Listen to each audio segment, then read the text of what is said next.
Hi! Today I'll be overviewing the best new player PvP build. Fierce Ichor is a heavy-hitting build, specializing in versatility, sustainability, and pure blunt force trauma. Fierce Ichor is heavily dependent on move stacking, consisting of using Future Sight. This assists in confirming hits. Example: Sledgehammer E into Blood Spirit Throw. Beginning with the stats, we'll start with defensive. Fierce Ichor boasts a high defense rate of 1.6, allowing having Iron Skin to avoid bleeding damage over time. Fierce Ichor also boasts a 1.5 health point generation. However, it does not stop there. Fierce Ichor uses Future Sight Contract in order to keep enemies at bay while using the passive generation.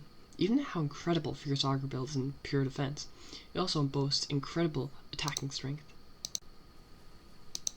Boasting incredible 1.7 damage and having the heavy E weapon skill, it is no surprise this build does an incredible burst damage while using Bloodsight Slashes and Blood Spirit Throw in tandem with Sledgehammer.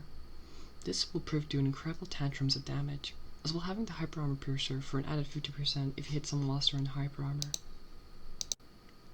Using the Parry kick system, you'll be able to ramp up with even more incredible damage, capitalizing off of landed parry kicks along with the master parry kick stat, doubling your parry kick damage.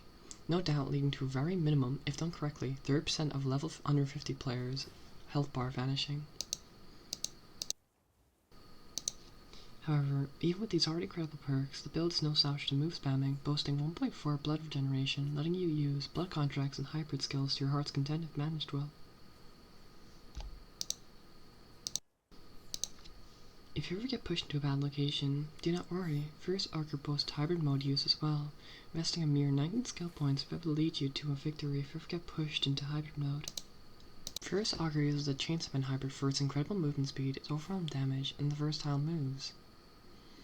If you're just beginning at PvP, this build will do you well to start. This build requires an unpolished aggressive playstyling. Valuing your own HP over the damage you burst out will lead to the build not suiting you though.